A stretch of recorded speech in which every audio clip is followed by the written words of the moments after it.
What's up, guys? It's TechnoViking23 coming to you today with a video about the Destiny Taken King expansion. And today I'm going to be offering a few opinions on the Taken King, and this video is titled "The Taken King Hype Train Needs to Slow Down." And obviously we've been getting a lot of information out about the Taken King here in the last week or so. Game Informer has just been feeding us and feeding us and feeding us, giving us as much information as they possibly can. And of course, the Destiny Taken King hype train is going full steam out of the station right now, and just, in my opinion, it really needs to back off a little bit. It needs to slow down. People need to realize that this is the same thing that happened with Dark Below. It's the same thing that happened with the House of Wolves. And it's the same thing that happened with the launch of Vanilla Destiny. We got a huge hype train with not a lot of substance behind it. And it led to a lot of very disappointed gamers when Destiny finally came out. So I wanted to just tell you guys, just kind of relax. Don't buy into everything that you hear with the Taken King. Of course, you're going to have all the sources that Bungie loves are out there, promoting the Taken King, talking about how great it's going to be.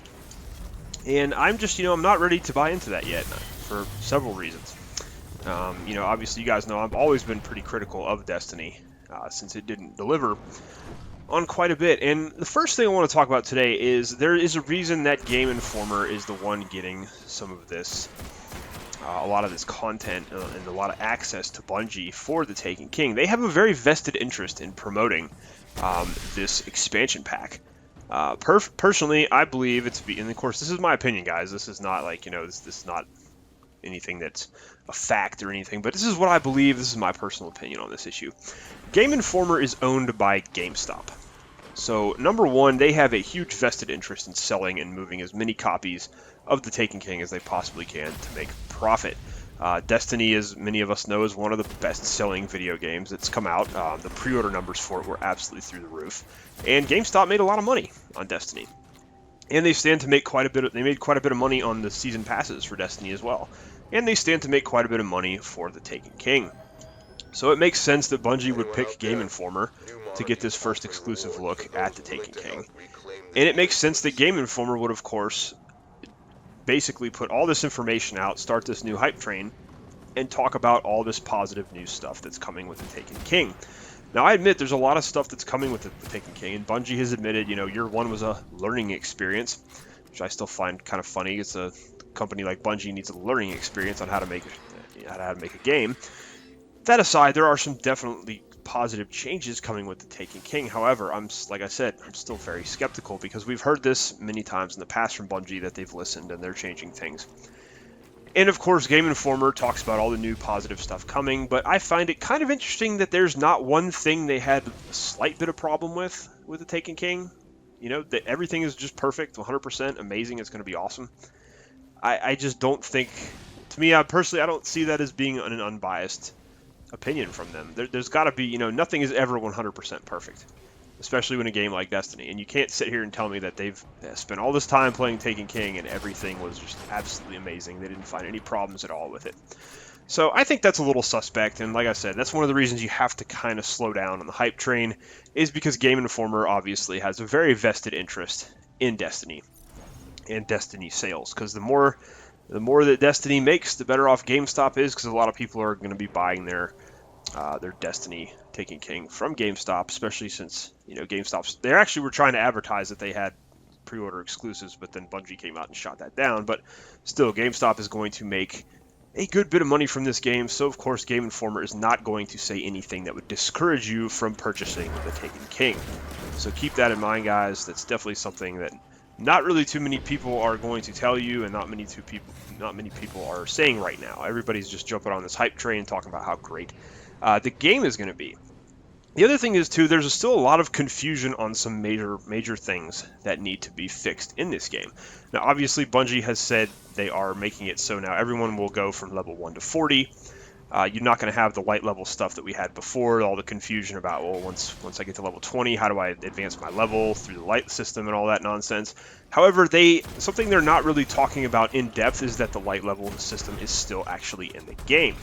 Your weapons and your armor are going to have light levels, and Deej actually said something on an interview, I believe it was last week, and it was something that made me kind of think for a second. And he said the light level is still going to determine basically like your strength, your defense, your power, all that stuff. But it's going to kind of give you, they said it's going to give you a guideline for the types of content you can now play, whether it's strikes or in-game or, whatever it's going to be.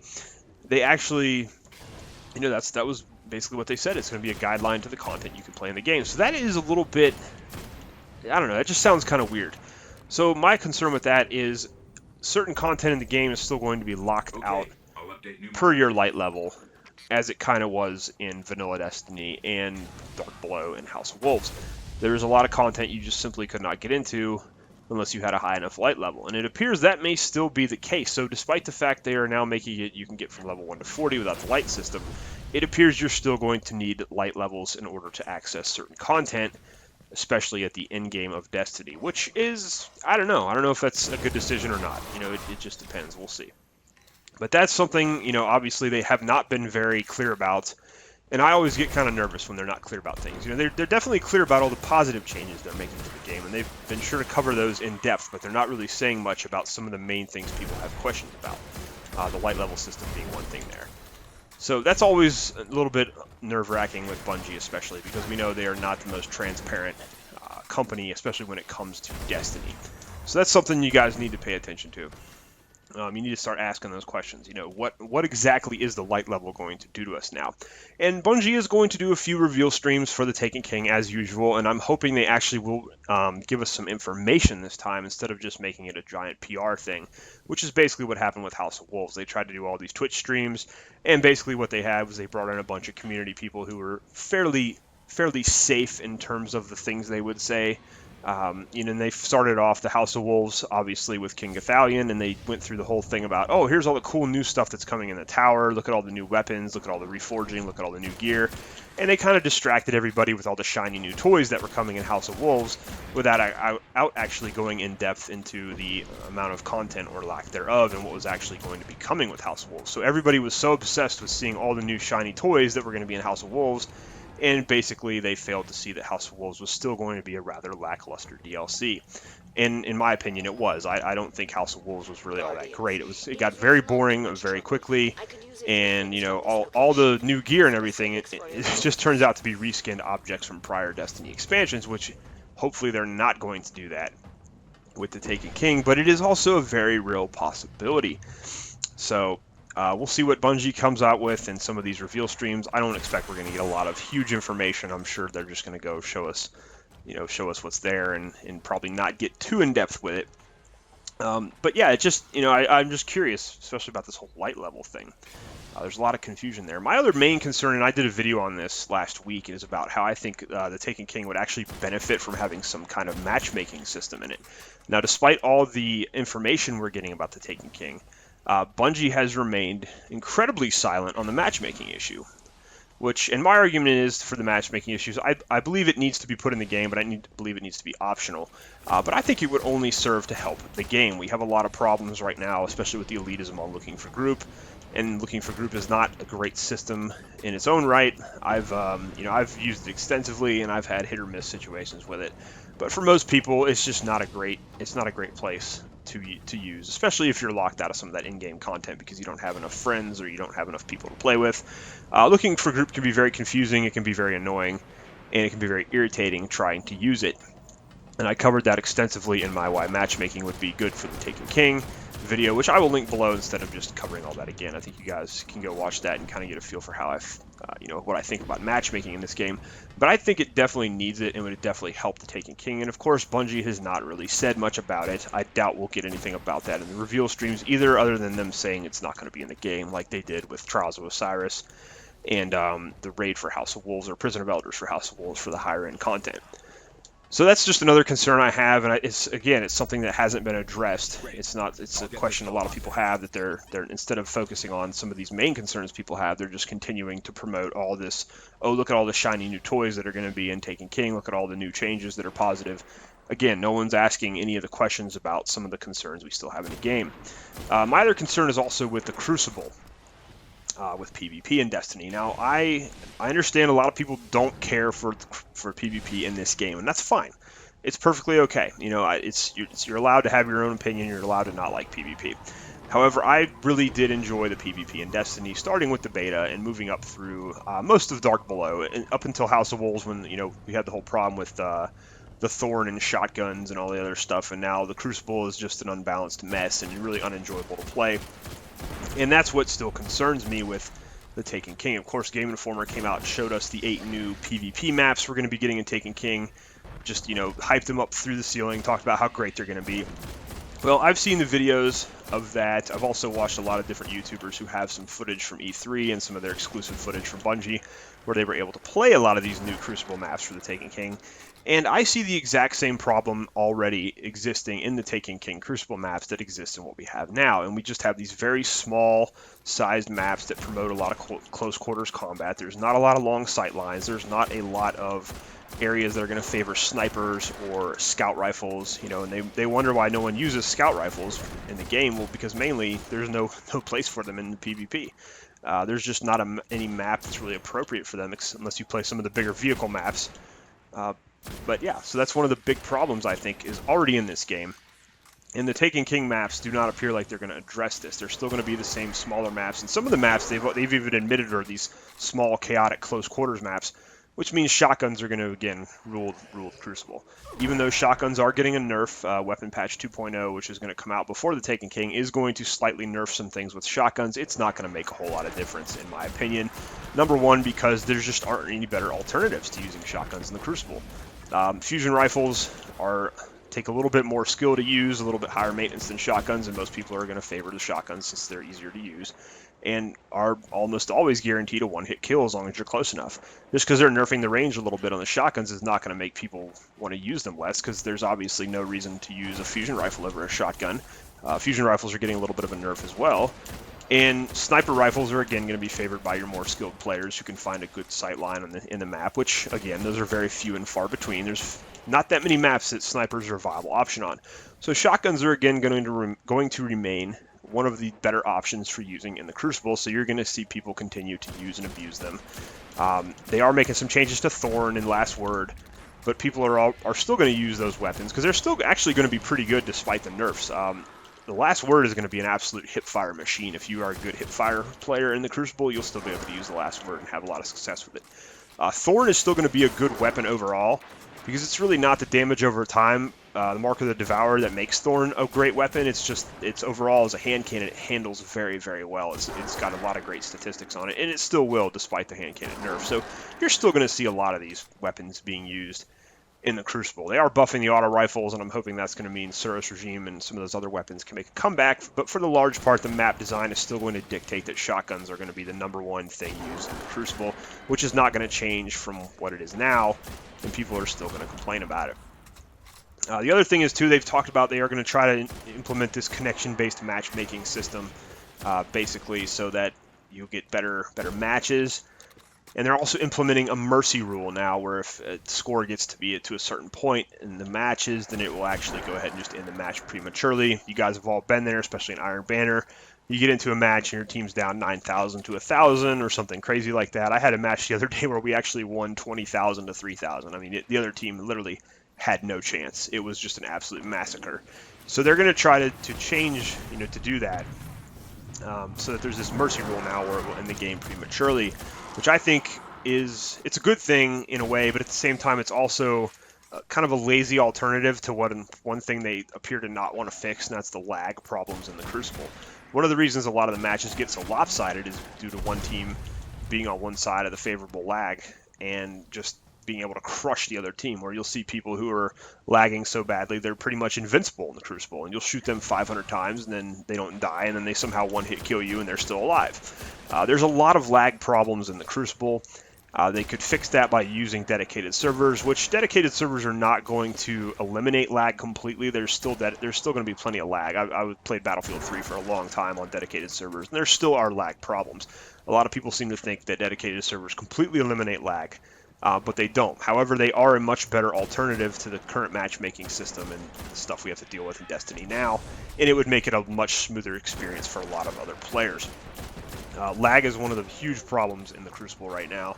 I've tried to get on and play a little bit here because PvP is really the last thing that kept me in Destiny and keeps me interested in the game because I do enjoy it, but at the same time it's just become so unbearable and just not enjoyable to play anymore. And one of the main reasons for that is due to the lag. I have a very good internet connection and I'm still lagging all the time. Plus you have lag switchers, you have people who have figured out ways to manipulate the network and make themselves invincible. Trials of Osiris has suffered from this big time, even though it has that connection-based matchmaking Bungie's trying to hype up.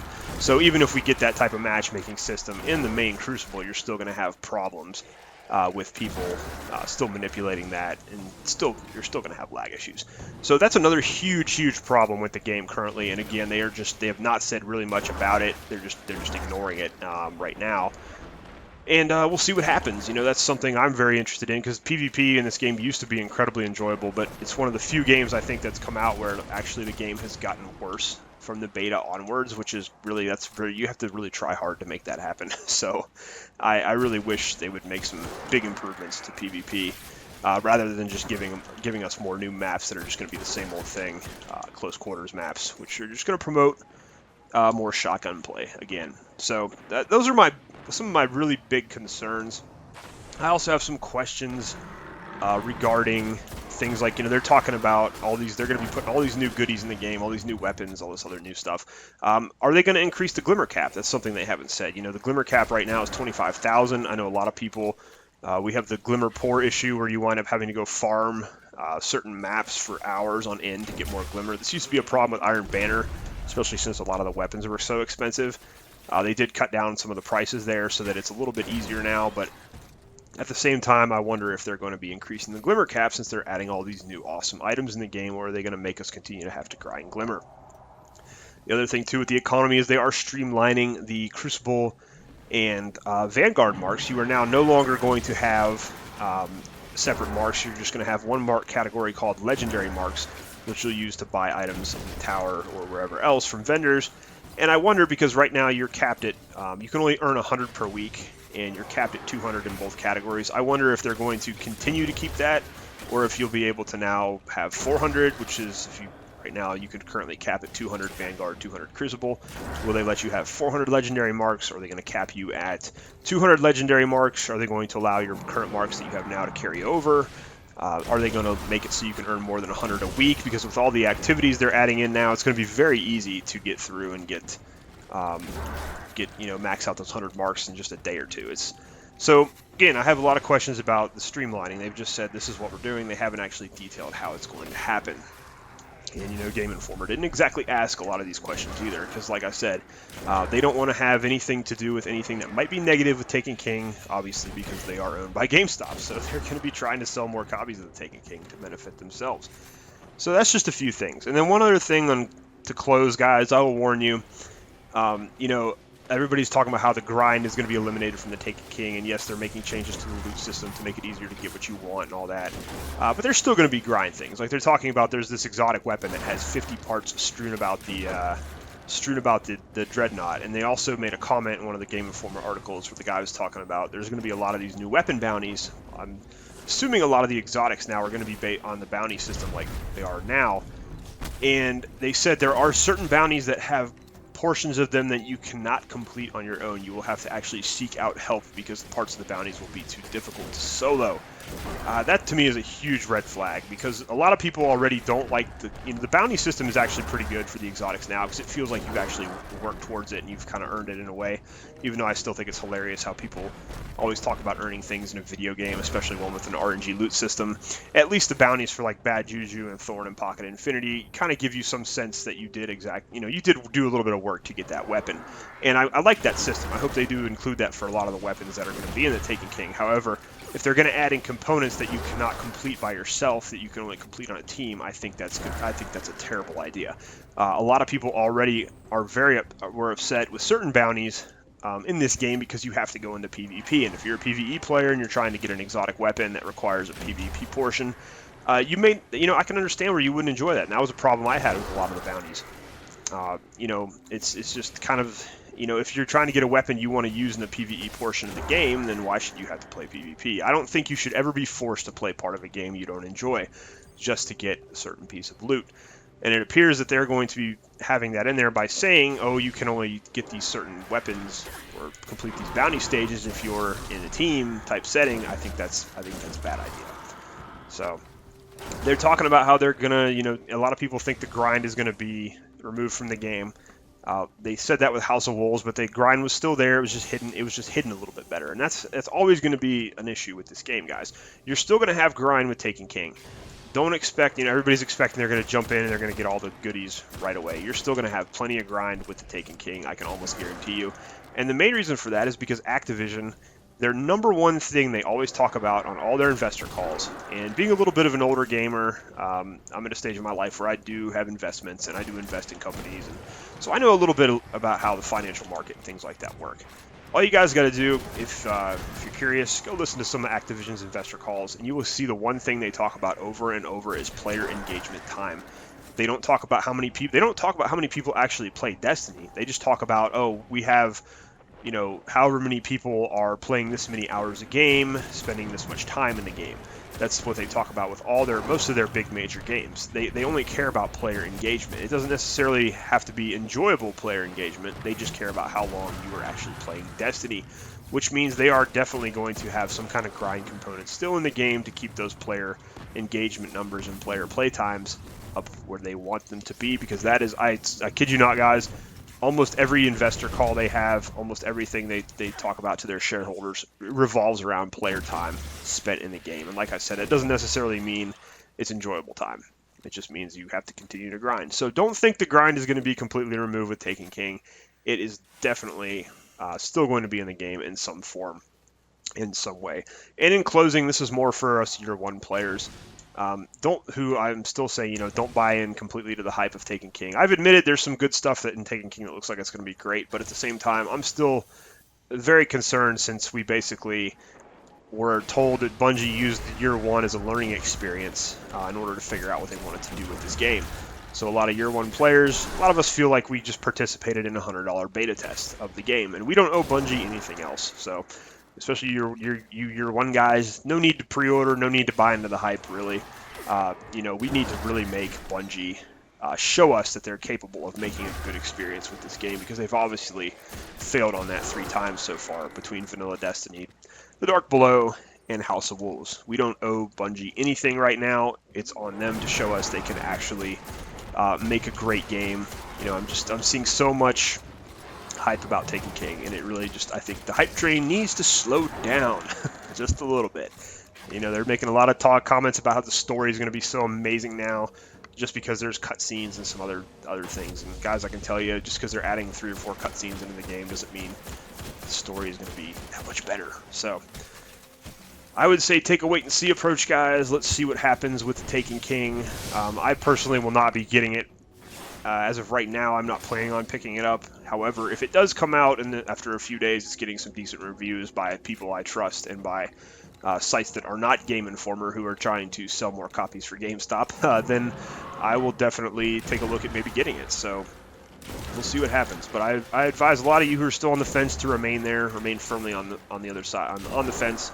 It's up to Bungie, like I said, to prove to us they can make this expansion amazing with all the changes they're making. So that's pretty much it, guys. Again, just wanted to kind of give my opinion on the Taken King and the hype train that's currently going on with it right now. I think it just needs to tone down just a little bit. So let me know your thoughts on that. Let me know what you think. Are you getting the Taken King for sure? Have you bought into it, or are you going to make Bungie prove to you that they can make a competent game with decent story and all the elements they're promising? So anyways, guys, hope you're having a great day. I hope you had a great weekend. Again, welcome your comments below on the video, and I will see you guys again next time.